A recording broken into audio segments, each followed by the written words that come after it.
Hello everyone and a warm welcome to Energy Frontiers. I am Omano Okonkwo. These are some of the biggest headlines across the African energy industry right now. The Organization of Petroleum Exporting Countries and its allies, OPEC Plus, has agreed on an output raise of 100,000 barrels per day starting in September. The group highlighted that insufficient investment into the upstream sector will impact the availability of adequate supply in a timely manner to meet growing demand beyond 2023. British Petroleum and the Italian energy major Eni have announced the official establishment of Azule Energy, a new 50-50 independent joint venture in Angola.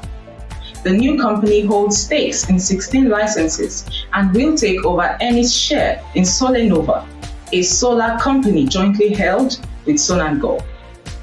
According to Eni, Azule Energy is now Angola's largest independent equity producer of oil and gas, holding 2 billion barrels equivalent of net resources and growing to about 250,000 barrels equivalent a day of equity oil and gas production over the next 5 years.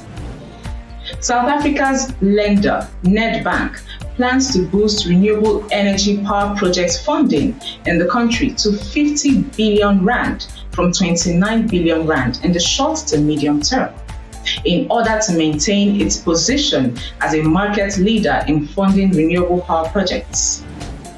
Nigeria's biggest indigenous energy company, Seplat PLC, has announced the commissioning of the 67-kilometer Amupe Excavos pipeline. The company says it has started the commercial injection of crude oil through the pipeline. Energy major Eni plans to develop a second liquefied natural gas production vessel offshore Mozambique to help Europe diversify its current fuel supply challenges. Reconnaissance Energy Africa has won a court ruling over environmental permitting for exploration in the Namibian portion of the Kavango Basin. Infrastructure investor Actis will acquire a controlling stake in Dubai-based Yellow Door Energy. The investment will enable the firm to scale geographically. In South Africa, fuel pump prices have been slashed from August the 1st to ease the burden on consumers. Also, South African public utility Eskom has selected Yosong Heavy Industries and Pingao Group to provide battery storage solutions for its flagship battery energy storage system, which is expected to inject about 1,440 megawatts into the national grid. British International Investment and the Netherlands Development Finance Corporation will invest $116 million into the African Infrastructure Fund 4 to enable sustainable development in Africa's renewable energy sector. The Organization of Petroleum Exporting Countries and its allies met on August the 3rd and raised all output to 100,000 barrels per day.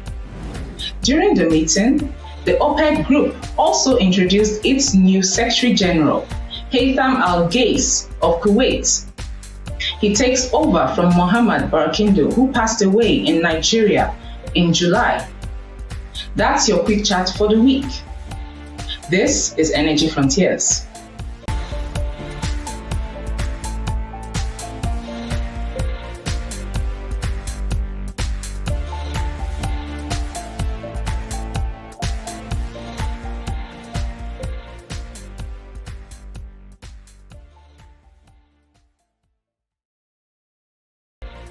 Welcome back to the program.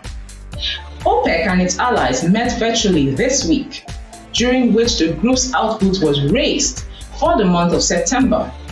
The current supply disruptions, as well as underinvestment in the oil sector, were discussion points during the meeting. Let's hear more. Before we start, two things I need to do, which is something that we've all accustomed ourselves to do, and it's just more or less the more genuine and appropriate thing to attend to, which is first to remember all of our lost colleagues, especially those who had spent quite some time in attending OPEC meetings, participating, and they became part of the fabric of what is OPEC and what is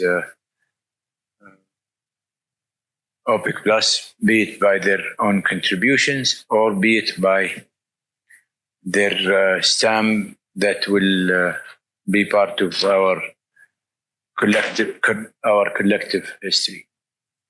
So I would like to ask you all, if you permit me, to stand in remembrance to our personal friend, Mr. Barkindo, if you don't mind.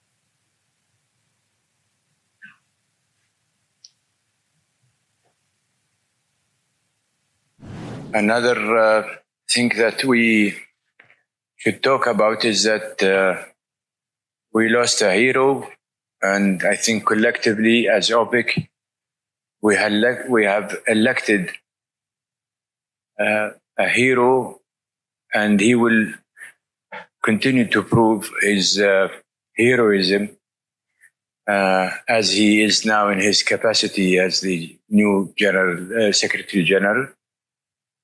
Dr. Haytham is not a foreigner to all what we've been doing as OPEC Plus. He's been with us, involved in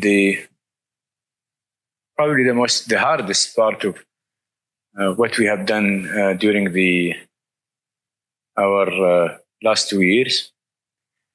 He left us for a while, but we opted, I think, to all agree as OPEC members, as he's the most competent, capable professionals that we all agreed in consensus that he will be the best representative of OPEC and OPEC affair, and he will be, as Secretary General, will be attending to our OPEC Plus affairs. Ar-Rahman Rahim. Thank you, Royal Highness, for your kind words of praise. Your Royal Highness, Chairman of the JMMC and the Declaration of Cooperation, Your Excellency, Minister Alexander Novak, Deputy Prime Minister, Your Excellency, Bruno Jean-Richard, President of the OPEC Conference, Excellencies, members of the Declaration of Cooperation. I would like to join the esteemed Chairman and Co-Chair of the Declaration, as well as the President, in welcoming you to this 31st meeting, OPEC, non-OPEC. It's been a long time and we've reached 31.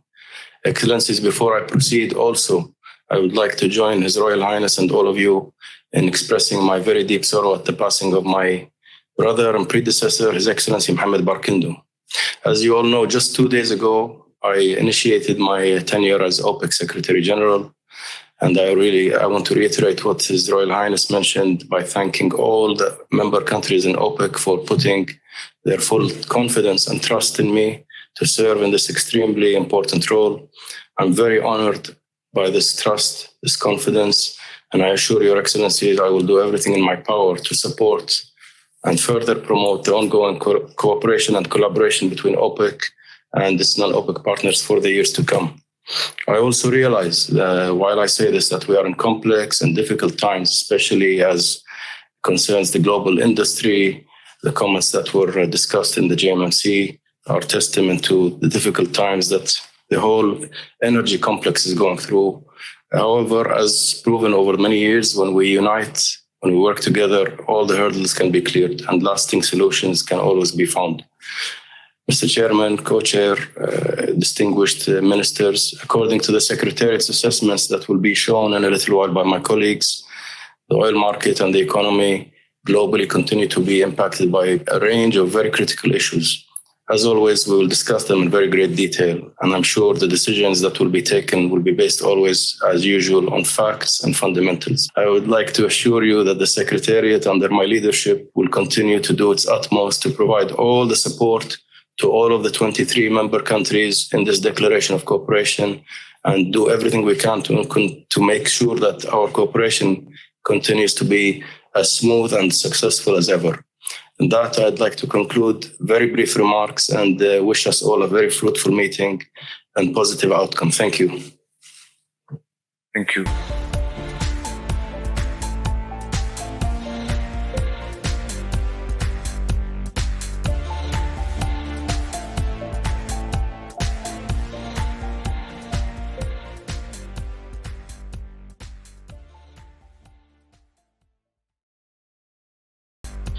Welcome back to Energy Frontiers. Let's track the prices of some energy products. Early on Friday, August 5th, 2022, the London Brent crude was trading up 0.56% to trade at 94.65 USD per barrel, while the US WTI climbed 0.75% to trade at 89.20 USD per barrel. Natural gas was trading down 0.26% to trade at 8.10 USD per MMBTU, also in early Friday trade. This week, a gallon of gasoline in Lomé, Togo, cost 2,650 West African CFA franc. In Antananarivo, Madagascar, a gallon of gasoline cost 22,334 Malagasy Ariari. And that is the package for this edition of Your Energy Frontiers, and we thank you for watching. You can follow the show on Frontier Africa Reports website and across all our social media handles, as indicated on the screen. It is goodbye from me, Mohammad Barkindo, and I'll see you next time.